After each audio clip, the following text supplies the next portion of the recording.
Hello everyone, আসসালামু আলাইকুম। Welcome back to Irin Parvin recipe. নিয়ে চলে আসলাম নতুন একটা রেসিপি। আজকে একটা ডেজার্ট রেসিপি করে দেখাবো।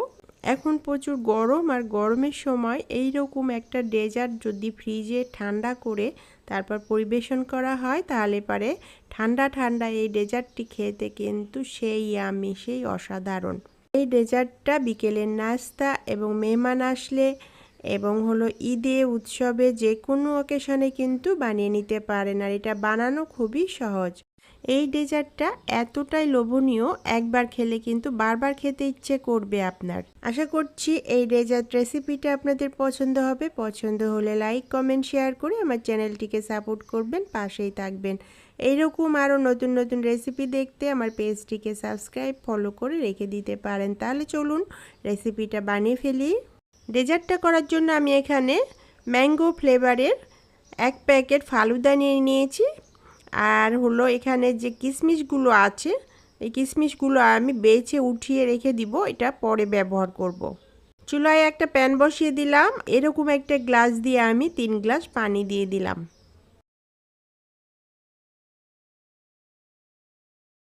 পানিটা ভালো মতো বলক চলে আসলে, ফুটে উঠলে, তারপর যে ফালুদাটা ছিল সেই ফালুদাটা আমি এখানে দিয়ে দিলাম। মাশাআল্লাহ, এত সুন্দর একটা কালার এই ফালুদাটার। তারপর এটাকে মিডিয়াম আঁচে রেখে নেড়েচেড়ে রান্না করে নিব, যতক্ষণ পর্যন্ত ফালুদার ভেতরে নুডলস বা সাবুদানা আছে সেগুলো ভালো মতো রান্না না হয়ে যায়, ততক্ষণ রান্না করব। এটা এরকম ঘন থকথকে হয়ে এসেছে, দেখতেই পাচ্ছেন। এটা সব কিছু ভালো মতো রান্না হয়ে গেছে, সিদ্ধ হয়ে গেছে।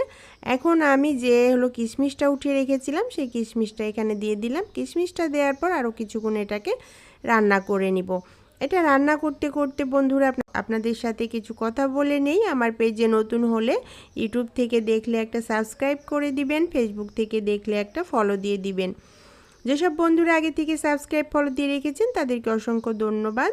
রেসিপিটা ভালো লাগলে বেশি বেশি করে শেয়ার করতে পারেন, কমেন্টস করে জানাতে পারেন রেসিপিটা আপনার কাছে কেমন লেগেছে। ভালো লাগলে প্লিজ প্লিজ একটা লাইক দিয়ে যাবেন। কথা বলতে বলতে ফালুদাটা একদম সুন্দর মতো রান্না হয়ে গেছে। এটা আর ঘন করব না, এটা ঠান্ডা হলে আরও ঘন হয়ে যাবে।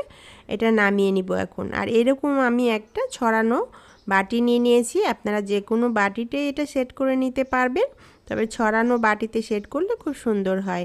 তারপর এটা ঢেলে দিলাম গরম গরম, আর এটা টেবিলেই রেখে দিব কিছু সময় ঠান্ডা হওয়ার জন্য। আর ঠান্ডা হয়ে গেলে এটাকে নর্মাল ফ্রিজে রেখে দিব 1 থেকে 2 ঘন্টার জন্য। 2 ঘন্টা পর ফিরে আসলাম। এটা একদম ভালো মতো শক্ত হয়ে গেছে আর ঠান্ডা হয়ে গেছে। আর এখানে আমি 3-4টা কলা এভাবে স্লাইস করে কেটে নিয়েছি, চাকা চাকা করে। এখন ওই কলার পিসগুলো এই হলো ফালুদাটার ওপরে সুন্দর করে সাজিয়ে দিলাম। দেখুন মাশাআল্লাহ কত সুন্দর লাগছে। তারপর এরকম করে সাজিয়ে দিয়ে এটা রেখে দিব। এখন আমি আর একটা ডেজার্ট তৈরি করে নিব। এখানে আমি একটা বাটি নিয়ে নিয়েছি, আর এখানে আমি উঁচু উঁচু করে 4 চামচ হলো কর্নফ্লাওয়ার দিয়ে দিলাম। তারপর একটু পানি দিয়ে এটাকে নেড়ে চেড়ে একদম গুলিয়ে নিয়ে রেডি করে রেখে দিলাম সাইডে। চুলায় আমি আধা লিটার গরুর দুধ দিয়ে দিয়েছি, আর দুধটা একদম ভালো করে জাল করে নিলাম, বলক তুলে নিলাম। তারপর চুলার আঁচ একদম লো আঁচ করে দিয়ে এখানে আমি 1/2 কাপ চিনি দিয়ে দিলাম। চিনি দিয়ে একটু নেড়ে চেড়ে চিনিটা গলার জন্য অপেক্ষা করব। চিনিটা গলে গেছে। এখন আমি যে কর্নফ্লাওয়ারটা গুলিয়ে রেখেছিলাম সেটা দিয়ে দিলাম, আর 1 চামচ ভ্যানিলা এসেন্স দিয়ে দিলাম। তারপর এটা নেড়ে চেড়ে একদম রান্না করে নিব, একদম ঘন করে রান্না করে নিব। আর এই সময় চুলার আঁচ মিডিয়াম টু লো ফ্লেমে রেখেই রান্না করব না।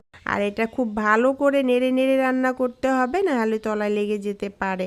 তো এরকম একটা ঘন হয়ে গেছে। এটা ঠান্ডা হওয়ার পর আরও ঘন হয়ে যাবে। এটা নামিয়ে নিলাম। আর এটা নামিয়ে নিয়ে আমি এটাকে ঠান্ডা হওয়ার জন্য ফ্যানের নিচে রেখে দিব। কিছুক্ষণ পর ফিরে আসলাম। দেখুন যে কাস্টার্ডটা যে তৈরি করে নিলাম এটা একদম ঠান্ডা হয়ে গেছে। এটা এখন আমি যে হলো ফালুদাটা রেডি করে নিয়েছিলাম সেই ফালুদাটার ওপরে এই কাস্টার্ডটা সমান করে ছড়িয়ে বিছিয়ে দিলাম। তবে এইটার ওপরে গরম কাস্টার্ডটা দেয়া যাবে না, কারণ এটার নিচে হলো কলা আছে। গরম গরম কাস্টার্ডটা ঢেলে দিলে পারে সুন্দরভাবে সেট হবে, কিন্তু কলাগুলো হয়ে যাবে, কালো হয়ে যাবে। তারপর এটা দিয়ে খুব একটু সমান করে দিলাম, দিয়ে এটাকে নর্মাল ফ্রিজে রেখে দিব 2 থেকে 3 ঘন্টার জন্য। তো নর্মাল ফ্রিজে রাখার পর আমি ফিরে আসলাম, দেখুন এটা সুন্দরভাবে সেট হয়ে গেছে, শক্ত হয়ে গেছে। এখন এখানে আমি একটা আপেল এরকম লম্বা লম্বা পিস করে কেটে নিয়েছি। এই আপেলটা এখন সুন্দরভাবে এটার উপরে সাজিয়ে দিব। সাজানোটা আপনার পছন্দ মতো, আমি এভাবে সাজিয়েছি। আর হলো ফালুদার সাথে যে হলো লাল আর সবুজ কালারের হলো জেলো ছিল, সেই জেলোটা আমি রান্না করে নিয়েছি অফ ক্যামেরায়। আর এটা হলো এরকম গোল গোল করে কেটে নিয়েছি। আপনারা যেমনভাবে ইচ্ছা সেভাবে কিন্তু এই জেলোটা পরিবেশন করতে পারেন। তারপর এটার উপর সুন্দর করে আমি একটু মিলিয়ে মিশিয়ে সাজিয়ে নিলাম, নিয়ে রেডি করে নিলাম। মাশাআল্লাহ, দেখুন কত সুন্দর হয়েছে দেখতে। এটা দেখেই কিন্তু যে কেউ খেতে চাইবে। আর এটা এখন আমি আপনাদের একটু পরিবেশন করে দেখাই এই ডেজার্টটা খেতে কতটা লোভনীয় হয়েছে। আপনি যদি বানিয়ে না খান তাহলে বুঝতে পারবেন না। তো বন্ধুরা, হয়ে গেল এই হলো ফালুদা এবং কাস্টার্ডের মিশ্রণে একটা ডেজার্ট রেসিপি। আর এই ডেজার্টটা খেতে কিন্তু সেই অসাধারণ। ঠান্ডা ঠান্ডা এই ডেজার্টটা পরিবেশন করবেন, সবাই খুবই পছন্দ করবে। এটা ঈদে উৎসবে যে কোনো সময় বিকেলের নাস্তা হিসেবেও বানিয়ে নিতে পারেন। বন্ধুরা, আমি কিন্তু লোভ সামলাতে পারলাম না, এখন এই ডেজার্টটা খেয়ে নিলাম। খুবই মজার হয়েছে, ইয়ামি হয়েছে। আপনারা অবশ্যই একবার হলো ট্রাই করে দেখবেন এভাবে। ভালো লাগলে অবশ্যই চ্যানেলটির পাশে থাকবেন। সবাই ভালো থাকবেন, সুস্থ থাকবেন। আবার দেখা হবে এইরকমই নতুন কোনো রেসিপির সাথে। আল্লাহ হাফেজ।